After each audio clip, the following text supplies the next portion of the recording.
आठवां ना। देखिए इसमें दिया क्या है, an।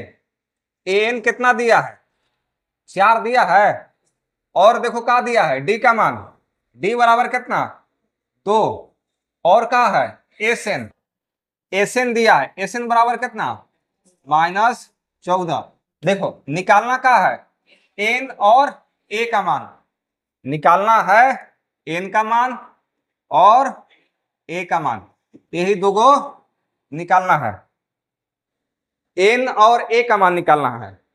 तो एक बात हमेशा याद रखना, जब भी एपी का कोई सवाल होके तो उसमें क्या करना है, जिसका मान दिया हुआ रहे उसका फॉर्मूला लगाएंगे, क्वेश्चन सॉल्व हो जाएगा। समझ में आ गया। तो इसमें देखिए किसका मान दिया है, एन का मान दिया है, एन का मान दिया है ना, तो एन का फॉर्मूला लगाएंगे। किसका फॉर्मूला लगाएंगे, एन का फॉर्मूला क्या होता है बताइए, A plus N minus 1 into D, फिर बराबर कितना लिखेंगे, 4। समझ में आ गया। अब देखिए ए का मान है, कहा ही नहीं है, छोड़ देंगे, प्लस एन का मान है, नहीं है, इसको भी छोड़ देंगे, फिर -1, डी का मान है कितना है, 2 है, बराबर 4। ए का ए प्लस इसको क्या कर देंगे, इससे गुना कर देंगे। समझ में आ गया। तो कितना हो जाएगा, 2n, फिर ये 2 के किससे गुना कराएंगे, -1 के साथ, तो कितना मिलेगा, -2, फिर बराबर 4। समझ में आ गया। अब यहां से देखिए a प्लस 2n, अब यहां पे देखिए -2 है, तो बराबर के इस साइड इसको भेजेंगे ना, तो यहां से पहले से है 4, तो 4 लिख लेंगे। अब यहां देखिए बराबर के इस साइड जाएगा -2, तो काम हो जाएगा, +2 हो जाएगा। यहां से a प्लस 2n बराबर, यहाँ पे क्या कर देंगे, जोड़ देंगे, 4 और 2 6। यहां से निकालना क्या है, a का मान, तो यहां से a बराबर 6। अब यहाँ पे देखिए +2n है, तो बराबर के इस साइड जाएगा तो क्या हो जाएगा, -2n। इसको मान लेंगे समीकरण 1। अब देखिए किसका मान दिया हुआ है, एसएन का, तो एसएन का फॉर्मूला लगा देंगे, एसएन का फॉर्मूला लगाएंगे, छोटा वाला लगाएंगे ना, काहे कि एन का मान दिया हुआ है, तो इसका फॉर्मूला होता है n/2 इंटू ए प्लस एन बोलो या तो एल बोलो, दोनों एक ही होते हैं, फिर बराबर -14। एन का मान नहीं ना है तो ऐसे छोड़ देंगे, बटा 2।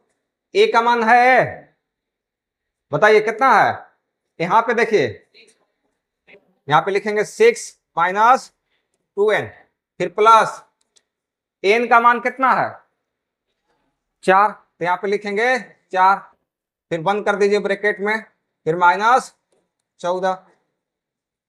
अब यहां से लिखेंगे n/2। समझ में आ रहा है। इसको इसके साथ क्या कर लेंगे, जोड़ देंगे ना, 6 और 4 कितना हो गया 10, फिर -2n बराबर -14। अब क्या करेंगे, n/2 दोनों के साथ गुना करा देंगे, इसके साथ भी कराएंगे और इसके साथ भी कराएंगे। अब यहां पे देखिए n/2 इंटू क्या लिखेंगे 10, फिर माइनस, फिर इसको फिर लिखेंगे n/2, फिर गुना 2n बराबर कितना -14। अब यहां से देखिएगा ध्यान से,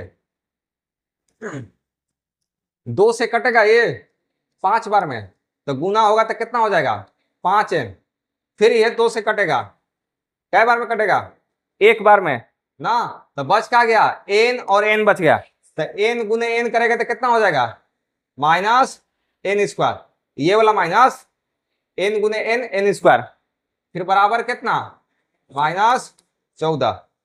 समझ में आ गया। अब इसको क्या करेंगे, द्विघात समीकरण के रूप में लिख देंगे, ax² plus bx plus c बराबर 0, ये होता है द्विघात समीकरण का मानक रूप। तो इसको इस रूप में लिख देंगे ना, तो देखिए कैसे लिखेगा, सबसे पहले क्या करेंगे 0, तो 0 करने के लिए इसको इधर लाएंगे, यहां से लिखेंगे 5n - n², ये देखिए माइनस में तो काम हो जाएगा, प्लस में 14 बराबर का हो गया 0। अब यहाँ पे देखिए सबसे पहले किसका नंबर, एक्स स्क्वायर का, तो यहां से किसका लिखेंगे सबसे पहले, एक्स स्क्वायर यानी एन स्क्वायर हो गया माइनस एन स्क्वायर। फिर उसके बाद किसका नंबर, एक्स का ना, तो यहाँ पे देखिए एन वाला लिखेंगे, तो ये हो गया प्लस 5n, फिर प्लस 14 बराबर 0। समझ में आ गया। अब ये जो माइनस है ना इसको हटाना होगा, यहां से माइनस कॉमन ले लेंगे तो ये हो जाएगा एन स्क्वायर, ये प्लस है लेकिन निकला क्या है कॉमन माइनस, तो ये प्लस जो था वो क्या बन जाएगा माइनस 5n। अब यहाँ पे देखिए प्लस है, कॉमन का निकाले हैं माइनस, तो ये वाला क्या बन जाएगा माइनस ना, ये हो गया 14 फिर बराबर 0। अब माइनस इधर भेज देंगे 0 तरफ, तो क्या बच जाएगा, केवल यहां से बचेगा N square minus 5n minus 14 बराबर 0। अगर ये माइनस 0 दिन भेजे हैं तो माइनस 0 थोड़े लिखेंगे, 0 ना लिखेंगे, कुल मिला के कितना हो जाएगा 0। अब यहाँ पे देखिए मिला का N square minus 5n minus 14 बराबर 0, यही ना है ये। अब यहां से देखिए क्या करेंगे, इसको या तो द्विघात सूत्र से बनाएंगे या तो गुणनखंड विधि से बनाएंगे। इसको सॉल्व करेंगे हम लोग गुणनखंड विधि से। गुणनखंड विधि में क्या होता है, शुरू वाला और लास्ट वाला गुना होता है, तो यहाँ पे गुना होगा तो कितना हो जाएगा माइनस 14 एन स्क्वायर होगा। अब ये 14 को क्या भाग में तोड़ना है, 2 भाग में, गुना करने पर 14 आना चाहिए माइनस में, और जोड़ने घटाने पर कितना आना चाहिए -5। कौन कौन संख्या है, तो एक है -7 और एक जगह लिखेंगे +2। देखिए गुना करेंगे तो कितना हो जाएगा -14 हो गया। अगर इन लोग के माइनस और प्लस है घटेगा तो कितना बचेगा -5 आ रहा है। यहाँ पे x n है तो यहाँ पे n लगा देंगे, यहाँ n लगा देंगे। समझ में आया। देखिए कैसे सॉल्व होगा, एन स्क्वायर के एन स्क्वायर लिखेंगे -7n प्लस 2n माइनस 14 बराबर 0। समझ में आ गया। ये दोनों में से क्या कॉमन निकलेगा n, यहाँ पे क्या बचेगा n -7। फिर ये दोनों में से क्या कॉमन है +2 कॉमन है, तो इसको इससे भागा दीजिएगा तो n बचेगा, फिर -7 दूना 14 मतलब कितना बच रहा है 7, इससे भागा देंगे तो 7 मिलेगा, फिर बराबर 0। अगर ये वाला और ये दोनों बराबर आ जाएं तो समझ लेना कि सही है ना, नहीं तो फिर गड़बड़ हो जाएगा।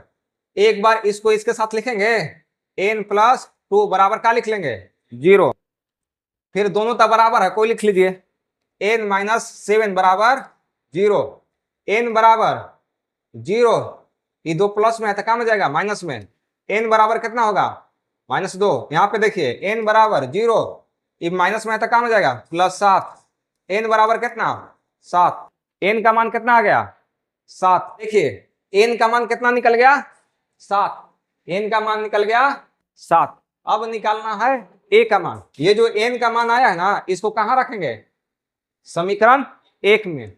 यहाँ पे लिखना, यहाँ पे क्या लिखेंगे n का मान समीकरण 1 में रखने पर, एक यहाँ पे देखो कितना है a बराबर 6 - 2n, a का a बराबर 6 - 2, n की जगह पर कितना आया है 7 गुना 7, a बराबर 6, यहाँ पे गुना हो जाएगा कितना हो जाएगा -14, a बराबर कितना -8। ये हो गया आपका आंसर, a का मान -8 n का मान 7, यही निकालना था। जल्दी से इसको नोट कर लो।